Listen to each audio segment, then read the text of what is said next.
২০১৯ সালের ২০ জুলাই একটা মেয়ে অস্ট্রেলিয়ার সিডনি শহরে হাতে করে একটা কাটা মাথা নিয়ে তার প্রতিবেশীর বাসায় গিয়ে নক করে এবং বলতে থাকে যে পুলিশে কল দেওয়ার জন্য। তো এরকম একটা ভয়ঙ্কর ঘটনার পেছনের কারণ এবং এই মেয়েটাই বা কে ছিল আর এই মেয়েটার হাতে যে কাটা মাথাটা এটাই বা কার ছিল, আজকের গল্পে আমরা এটাই জানবো।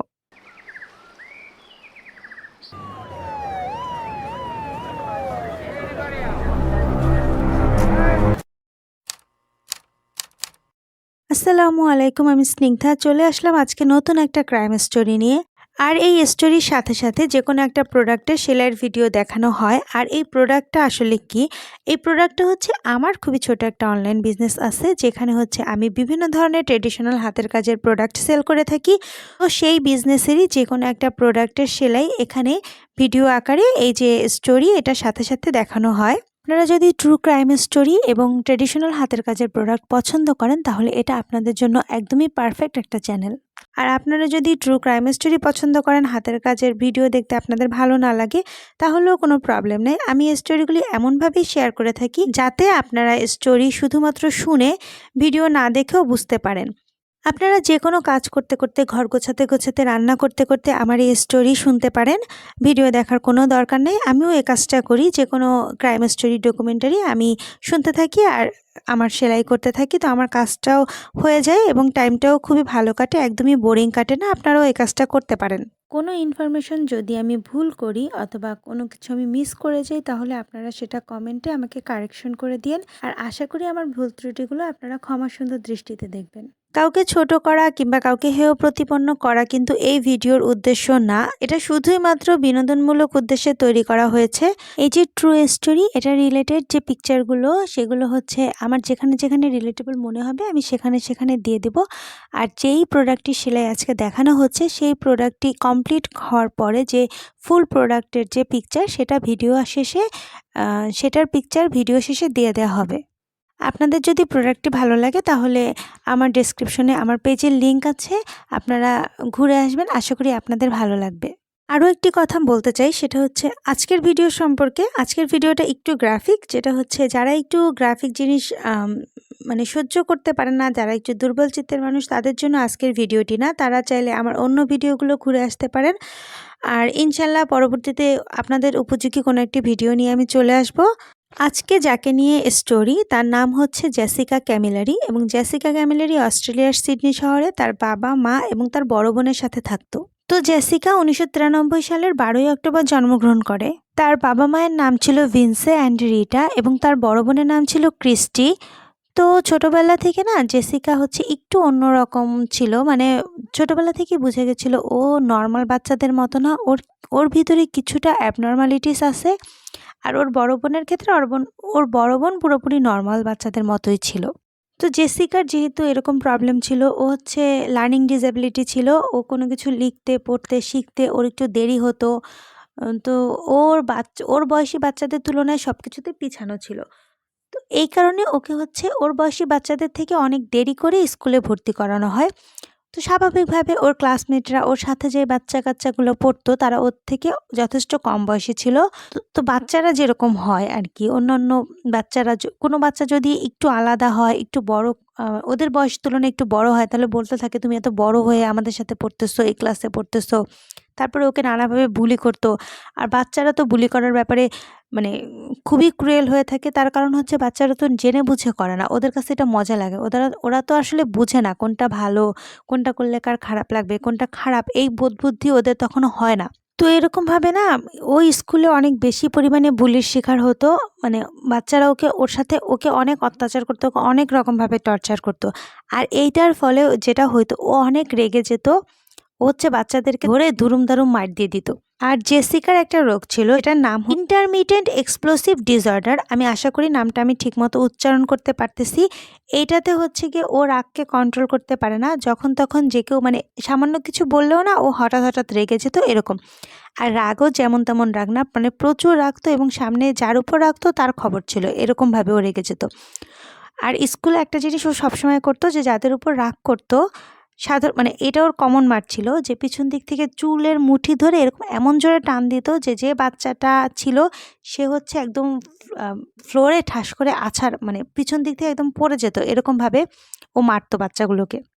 আর এই রোগটার সাথে সাথে না জেসিকার একটু অটিজমেরও প্রবলেম ছিল, যার জন্য হচ্ছে যে রেগুলার যে ডে টু ডে কাজকর্মগুলো এগুলো ও ঠিকমতো করতে পারতো না। যেমন হচ্ছে গিয়ে দোকানে যেয়ে যে কোনো কিছু কিনে আনা, ঘরের কোনো কাজ করা, অথবা স্কুলের হোমওয়ার্ক করা, তারপরে হচ্ছে পরীক্ষায় কোনো মানে পরীক্ষায় ঠিকমতো অ্যান্সার করা, এগুলো না কোনো কিছুই সে ঠিকমতো করতে পারতো না। আর ওর এরকম একটা ইনসিডেন্ট হয় যে ও যখন ক্লাস 9 এ পড়ে তখন একটা ছেলে ওকে ওর সম্পর্কে ও যে এরকম এজন্য কিছু একটা ওর সম্পর্কে বলছিল। তো হচ্ছে ও তখন ওই ছেলেটাকে তো অনেক জোরে কামড় দিছি, আর ওই ছেলেটার যে গার্লফ্রেন্ড ছিল তার হচ্ছে চুল ধরে এরকম মেরে পুরো নিচে ফেলে দিছে এবং মেয়েটা প্রচণ্ড মাথায় ব্যথা পাইছে। তো আর আগে থেকেই তো ও যখন এরকম মারতো না তারপর থেকে কিন্তু পিচ্চিরা ওকে যথেষ্ট ভয় পেত, ওর আশেপাশের বাচ্চা-কাচ্চারা ওকে একটু ভয় পেয়ে চলতো।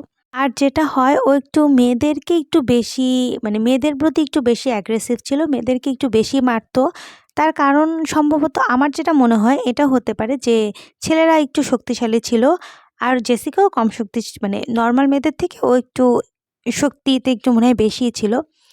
আর যেটা হচ্ছে ছেলেদের সাথে হয়তোবা ও পারতো না, ছেলেরা একটু বেশি শক্তিশালী ছিল মেয়েদের তুলনায়। আর হচ্ছে আর সম্ভবত ও মনে করতো যে ও একটু অন্যরকম, অন্য মেয়েরা অনেক স্মার্ট, অন্য মেয়েদেরকে ছেলেরা কথা বলতেছে অন্য মেয়েদের সাথে ডেট করতেছে, ওর সাথে তো কেউ করতেছে না, ওকে তো কোনো ছেলে পছন্দ করতেছে না। সম্ভবত এখান থেকে ওর মধ্যে কিছু একটা জেলাসি আসছে অন্য মেয়েদের প্রতি, এই কারণে ও মেয়েদের প্রতি যথেষ্ট পরিমাণে অ্যাগ্রেসিভ ছিল। তো দিন দিন ওর রোগটা এমন পর্যায়ে যেতে থাকে যে শুধু স্কুলে যেও মারামারি করতেছে অথবা কেউ ওকে কিছু বললেও মারামারি করতেছে, রাগ হয়ে যাচ্ছে, জিনিসটা এরকম না। মানে নর্মাল সময়ে ও কোনো কারণ ছাড়া মানুষজনকে মারা শুরু করে। যখন মানে আস্তে আস্তে যখন বড় হয় তখন এই জিনিসটা ওর মধ্যে দেখা দেয় যে ও জানালার পাশে বসে আছে, দেখলো যে রাস্তা দিয়ে কোনো ওদের বাসার সামনে দিয়ে কোনো একটা মহিলা অথবা মেয়ে হেঁটে যাচ্ছে, ও বাইরে গিয়ে বলা নেই কওয়া নেই তার চুল ধরে টেনে তাকে ফেলে দিয়ে মারা শুরু করে। মানে এরকম একটা সিচুয়েশন দাঁড়ায় যে শেষ পর্যন্ত ওর বাসায় প্রতিনিয়ত মানে কমপ্লেন আসতে থাকে, পুলিশের কাছে কমপ্লেন যেতে থাকে। তোর বাবা মা পুরো পাগলের মতো হয়ে যায় এরকম অবস্থা। তো এরকম একদিন একটা ঘটনা ঘটে যে জেসিকাদের বাসার সামনে দিয়ে এরকম একটা মেয়ে ওর বাচ্চা কোলে নিয়ে যাচ্ছিল, খুবই ছোট একটা বাচ্চা। তো জেসিকা বলা নেই কওয়া নেই দৌড়ে গিয়ে মেয়েটার কোল থেকে বাচ্চাটা কেড়ে নিয়ে রাস্তায় ছুঁড়ে ফেলে দেয় আর হচ্ছে মেয়েটাকে মারতে থাকে। তো বাচ্চাটা যথেষ্ট ব্যথা পায় আর মেয়েটা তো ব্যথা পায়। তো ওই মেয়েটাও শেষ পর্যন্ত আসলে পুলিশে কমপ্লেন করে, কিন্তু আশেপাশের সবাই তারপর হচ্ছে ওই এলাকায় এত কমপ্লেন গেছে জেসিকার নামে যে এলাকার পুলিশ পর্যন্ত জানে যে এই মেয়েটা নর্মাল না, এই মেয়েটার কিছু প্রবলেম আছে। তো এখানে আসলে পুলিশ অথবা আশেপাশে কারোরও কিছু করা থাকে না। তো জেসিকার বিরুদ্ধে আসলে ওভাবে কোনো রকম কোনো কমপ্লেন গ্রহণ করা হয় না। আর জেসিকার মা সে হচ্ছে পুরোপুরি মেয়ের পিছনে তার মানে পুরো জীবন তার সারাটা সময় সম্পূর্ণ শ্রম সব কিছু সে জেসিকার পিছনে দিয়েছে। কারণ হচ্ছে জেসিকাকে সে ছোটোবেলা থেকে ভালো করার জন্য মানে সুস্থ করার জন্য, জেসিকা যাতে কারোর সাথে এরকম মানে খারাপ ব্যবহার না করে, কারোর সাথে মারামারি না করে, জেসিকাকে ম্যানার্স শেখানোর জন্য, জেসিকাকে ভালো ব্যবহার শেখানোর জন্য সে সব সময় জেসিকার সাথে ছিল। এবং সে মানে জেসিকার বাবা মা এমন কোনো সাইকিয়াট্রিস্ট, তারপরে হচ্ছে এলাকার ভিতরে ওই শহরে এমন কোনো সাইকিয়াট্রিস্ট, এমন কোনো হসপিটাল, এমন কিছু বাদ নাই, যেখানে যা শুনতো সেখানেই তারা যেত। এমনকি একসময় তারা একজনের যে ওঝা টাইপের থাকে না, তাদের কাছে পর্যন্ত জেসিকাকে নিয়ে গেছে সুস্থ করার জন্য। তো এমনই চলতেছিল ওদের সময়। তো আর এরকম চলতে চলতে তো জেসিকার মা আর বাবার মধ্যে ঝগড়াঝাটি শুরু হয়ে যায়, কারণ বাসায় জেসিকা এত জ্বালাতো সবাইকে, সব কিছু মিলিয়ে বাসার মধ্যে এমন একটা পরিস্থিতি ছিল যে হচ্ছে আর অ্যাবনর্মাল একটা বাচ্চা যারা পালে, যারা বড় করে, যারা বাবা মা, তারাই জানে যে এটা কতখানি মানে কষ্টের একটা ব্যাপার। তো এরকমভাবে দুজনের মধ্যে প্রচণ্ড প্রবলেম শুরু হতে থাকে। তো তারপরে হচ্ছে জেসিকার বাবা একসময় ওদেরকে ছেড়ে আলাদা থাকা শুরু করে। আর জেসিকার মা আর জেসিকা থাকতো ততদিন হচ্ছে জেসিকার বোনেরও বিয়ে হয়ে গেছে, সেও আলাদা তার হাজব্যান্ডের সাথে থাকতে থাকে। তো বাসায় থাকতো জেসিকা আর জেসিকার মা। তো এরকমভাবে চলতে চলতে জেসিকার নতুন একটা জ্বালাতন শুরু হয়। সেটা হচ্ছে ও যেহেতু মানে লার্নিং ডিসেবিলিটি ওর যেহেতু ছিল, তো ও না নাম্বারগুলো মনে রাখতো বিভিন্ন কালার দিয়ে, যেমন 2 হচ্ছে ইয়েলো কালার, 3 হচ্ছে পার্পল কালার, এই টাইপের ও নিজের মন গড়াভাবে কালার দিয়ে নাম্বারগুলো চিন্তা করত। তো এরকম পরপর কালার সাজিয়ে একটা ফোন নাম্বার ও মনে মনে তৈরি করত আন্তাজে, এবং সেই নাম্বারটা সে ডায়াল করত। ওই নাম্বারে যারা কেউ যদি ফোন ধরতো তাহলে হচ্ছে সে কন্টিনিউ তাদেরকে হ্যারাস করত। দিনের মধ্যে 100 বার, 100 বারের বেশি তাদেরকে কল করত, কল করে ডিস্টার্ব করা শুরু করত এবং ফোন করে তাদেরকে থ্রেট দিত যে আমি তোমাকে চাকু দিয়ে স্ট্যাব করব, তারপরে তোমাকে মেরে ফেলবো, এইসব কথাবার্তা বলতো। তো মাঝখানে সে একটা বাংলাদেশি ফ্যামিলিকেও ফোন করে এবং তুমুল জ্বালাতন করতে থাকে, এবং দিনের পর দিন সে এক নাম্বারে যে একদিন ফোন করে ঠান্ডা হয় তা না, দিনে তো 100 বারের বেশি সে ফোন করতো। এরকম সে প্রতিদিন ফোন করতে থাকে, প্রতিদিন, যতদিন না পর্যন্ত ওই ফ্যামিলিগুলো অতিষ্ঠ হয়ে যায় তারপরও সে ফোন করতো, ফোন করে থ্রেট করতে থাকতো। আর একটা বাংলাদেশি ফ্যামিলিকে এরকম ফোন করে, আর আরেকটা ভিক্টোরিয়ান মিট কোম্পানিকে একটা ফোন করে ওইখানের যে লোকজন যারা কাজ করতো তাদেরকে এরকম কন্টিনিউ ডিস্টার্ব করতো। একটা সময় সে ওই যে কোম্পানির যে মালিক সেই লোকের প্রেমে পড়ে যায়, সে তার ক্রাশ হয়। তো তাকেও এরকম ফোন করে ডিস্টার্ব করতো। একসময় যখন তারা বিরক্ত হয়ে যায় তখন প্রথম সে ফোন করে তাদের সাথে খোশ গল্প করা শুরু করতো। যখন তারা বিরক্ত হতো তখন সে তাদেরকে থ্রেট দিত যে তোমাকে স্ট্যাব করব, তোমাকে মেরে ফেলবো, এইসব। তো তারা হচ্ছে রিটাকে আবার ফোন করে বলতে থাকে যে আপনার মেয়ে এরকম ডিস্টার্ব করে, এরকম ফোন করে। এই মহিলাটার না লাইফটা আসলেই এই মেয়েটা হেল বানিয়ে দিয়েছিল। যে এমন একটা সিচুয়েশন, এই মহিলার তো আসলে কিছুই করার ছিল না। আর এই মেয়েটা যে শুধু এই কাহিনী করতো তা না, এই মেয়ে বিভিন্ন ক্লিনিকে যখন যেত সে ডাক্তার দেখাতে, তখন হচ্ছে ওইখানে নার্সকে, একটা ক্লিনিকে গিয়ে সে একজন নার্সকে মেরে আসছে। তারপর হচ্ছে এরকম বিভিন্ন জায়গায় অকারেন্স করার জন্য সে বিভিন্ন দোকান থেকে, বিভিন্ন জায়গা থেকে তাকে ব্যান করা হয়েছে যে সে এইসব জায়গায় আর যেতে পারবে না, এরকমও হয়েছে। আর হচ্ছে ওই ক্লিনিকেও শেষ পর্যন্ত তাকে বলা হয়েছে যে সে যাতে না যায়, তাকে ডাক্তারকে ফোন দিলে ডাক্তার আলাদাভাবে এসে তাকে দেখে যাবে। তো 2018 সালের দিকে কিছু ওষুধের প্রভাবে তার এই পাগলামিগুলো কিছুটা কমতে থাকে, কিন্তু বেশি দিন আসলে এরকম সুখ রিটার কপালে থাকে না। কারণ হচ্ছে 2018 সালের শেষের দিকে সে এই ওষুধগুলো নেওয়া বন্ধ করে দেয়, এবং সে সম্ভবত সে রিটাকে বলতেছিল যে আমি ভালো হয়ে গেছি। রিটাও দেখতেছে যে মেয়ে অনেকটা নর্মাল হয়ে গেছে, সেও হয়তো বা বেশি একটা জোর করে নাই, নাকি সে জানতো না, আমি ঠিক জানি না এই ব্যাপারটা। কিন্তু জেসিকা ওষুধ নেওয়া বন্ধ করে দেয়। তো তারপরে হচ্ছে তার পাগলামিটা আবার বাড়তে থাকে। তো এরকমভাবে রিটার দিন চলছিল জেসিকাকে নিয়ে। আর এখন আমরা চলে যাব 2019 সালের জুলাই মাসের 20 তারিখে। তো ওই দিন বাসায় ছিল জেসিকার মা, আর হচ্ছে জেসিকার বোনের বাবু। ওর বোনের অলরেডি একটা বাচ্চা হয়ে গেছে, যার বয়স তখন 4 বছর। তো এই 4 বছরের বাচ্চাটাকে ওর বোন ওর মায়ের কাছে রেখে কোথাও একটা গেছিল কাজে। তো জেসিকার মা স্বাভাবিকভাবেই রিটা ওর এই বাচ্চাটাকে অনেক বেশি আদর করতেছিল, অনেক বেশি খেয়াল রাখতেছিল, কারণ বাচ্চার বয়স মাত্র 4 বছর।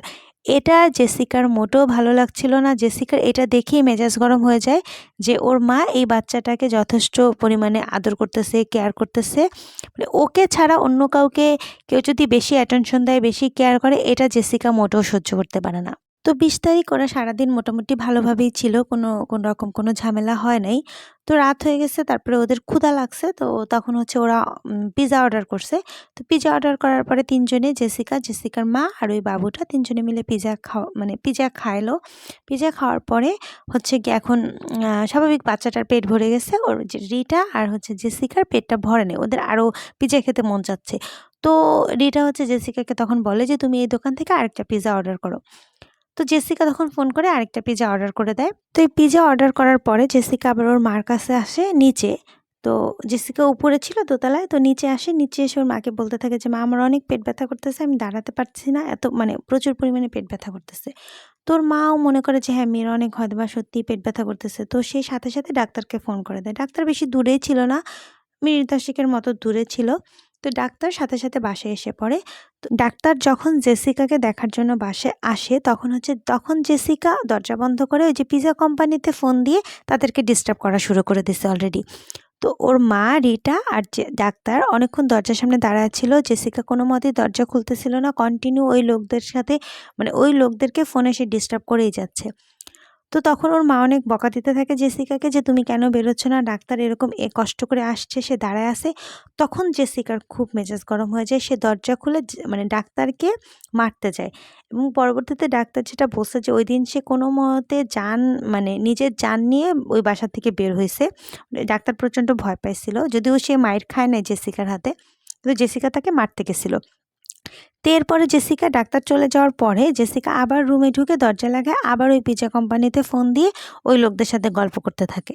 পিজ্জা কোম্পানির এই লোকদেরকে জেসিকা বলতে থাকে যে, "এতক্ষণ ধরে আমরা কথা বললাম, এখন তো একটা আই লাভ ইউ বলতেই হয়, একটা আই লাভ ইউ বলো।"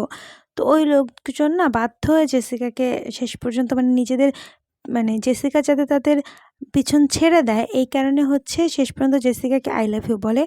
আর এইসব কাহিনী দেখে আর এই যে ডাক্তারের সাথেও যেটা করলো এইসব কাহিনী দেখে জেসিকার মা রিটা জেসিকার উপরে প্রচণ্ড পরিমাণে রেগে যায়।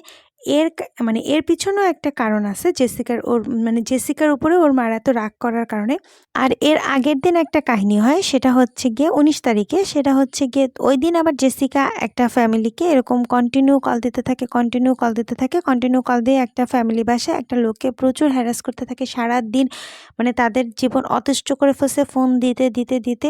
তো ফোন দিয়ে তারপরে থ্রেট করতে থাকে যে, "আমি তোমাকে মেরে ফেলবো, স্ট্যাব করবো।" এই অ্যাজ ইউজুয়াল যা বলে সাধারণত এগুলোই বলতেছিল।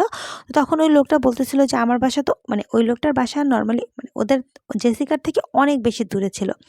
তো ওই লোক তখন বলতেছিল যে, "আমি তো অনেক দূরে, তুমি তো আমাকে ইচ্ছা করলে মারতে পারবে না।" তখন জেসিকার খুবই মেজাজ গরম হয়ে যায়। তো জেসিকা যেহেতু ওই লোককে ভয় দেখাতে পারে নাই, তো জেসিকা তখন ওই লোককে মুখে, মুখে অভিশাপ দিতে থাকে যে, "তোমার অমুক হবে, তোমার তমুক হবে" এরকম বলতে থাকে। আর তখন হচ্ছে এসব যখন বলতে থাকে ওই লোকও খুবই বিরক্ত হয়ে যায়। আর ওইদিকে রিটাও না খুব বিরক্ত ছিল জেসিকার এইসব আচরণে। তো রিটা হচ্ছে জেসিকাকে খুবই বকা দিতে থাকে। তো শেষ পর্যন্ত রিটা হচ্ছে জেসিকাকে এটাও বলে যে, "তোমাকে আমি পুলিশের কাছে নিয়ে যাবো" এবং রিটা সত্যি, সত্যি পুলিশের কাছে কমপ্লেন করে এবং পুলিশ তখন জেসিকাকে বলতে থাকে যে, "তোমার নামে যে এরকম মানে কন্টিনিউ কমপ্লেন আসতে থাকে, তোমার কমপ্লেন আমরা নেই না ঠিক আছে। কিন্তু তুমি যদি এরকম কন্টিনিউ করতে থাকো, তুমি ভালো হয়ে যাও। তুমি যদি মানুষকে এরকম কন্টিনিউ জ্বালাতে থাকো তাহলে কিন্তু আমরা যেকোনো একটা স্টেপ নিতে বাধ্য হব তোমার জন্য।" এটা হচ্ছে পুলিশরা জেসিকাকে ভয় দেখানোর জন্য বলছিল। রিটা তাদেরকে বলতে বলছিল যে এরকম যাতে বলে। তো জেসিকার আগের দিনের কারণেও রিটার উপর খুব মেজাজ গরম ছিল। আবার আজকে এরকম একটা ঘটনার পরে জেসিকার মা রিটা জেসিকার উপর প্রচুর পরিমাণে রেগে যায়। তারপরে হচ্ছে সে জেসিকাকে খুব বেশি বকাঝকা করতে থাকে। আর হচ্ছে ক্রিস্টিনকে ফোন দেয়, জেসিকার বোনকে। ফোন দিয়ে তখন হচ্ছে জেসিকাকে শোনায়া, শোনায়া ক্রিস্টিনকে রিটা বলতে থাকে যে জেসিকার এখন যা অবস্থা ওকে আর বাড়িতে রাখার মতো পরিস্থিতি এখন আর নেই। ওকে হচ্ছে আমি মানসিক হসপিটালে ভর্তি করে দেব, কোনো একটা ইনস্টিটিউটে পাঠিয়ে দেব, যাতে ও বাসায় থেকে এরকম মানুষজনকে আর যন্ত্রণা করতে মানে ওখানে থাকলেও ফোনও কাছে পাবে না আর হচ্ছে মানুষজনকে এরকমভাবে ডিস্টার্বও করতে পারবে না ফোন করে। ও আমার লাইফটা অতিষ্ঠ করে দিল আমাকে মানে ও আমার লাইফটা পুরো হেল বানিয়ে দিল। পুরোটা সময় আমি ওকে দিলাম, তারপরেও এরকম করতেছে। আর জেসিকাও তো ওর মায়ের উপর খুব রাগ ছিল যে আগের দিন পুলিশের কাছে ওর মা ওর নামে কমপ্লেন করছে, তারপর আজকে এরকম চিল্লাচিল্লি করতেছে। জেসিকারও না খুব রাগ উঠে যায়। তো তখন রিটা যখন জেসিকার বোনের সাথে এরকম বলতে থাকে এইসব কথাবার্তা জেসিকাকে শুনে আসে না। তো জেসিকার তখন খুবই মেজাজ গরম হয়ে যায়। ও আর যা কিছুই চাক, ও তো এরকম কোনো ইনস্টিটিউটে গিয়ে থাকতে আসলে ও চাচ্ছে না। ও চাচ্ছিল বাসায় থাকবে, এরকম মানুষজনকে হ্যারাস করবে এটাই। তখন হচ্ছে ওর মার উপর খুব রাগ করে এসে ওর মার থেকে ফোনটা নিয়ে জোরে খুব জোরে ফ্লোরে আছাড় মেরে ফেলে দেয়। তো এরপরে জেসিকার মা হচ্ছে রিটা আবার অন্য রুমে যায়। অন্য রুমে গিয়ে ল্যান্ড ফোন দিয়ে আবার ক্রিস্টিনকে ফোন করে বলতে থাকে, "এখনই তুমি কল দাও, এখনই তুমি ইনস্টিটিউটে কল দাও, এখনই কল দিয়ে ওদেরকে আসতে বলো।"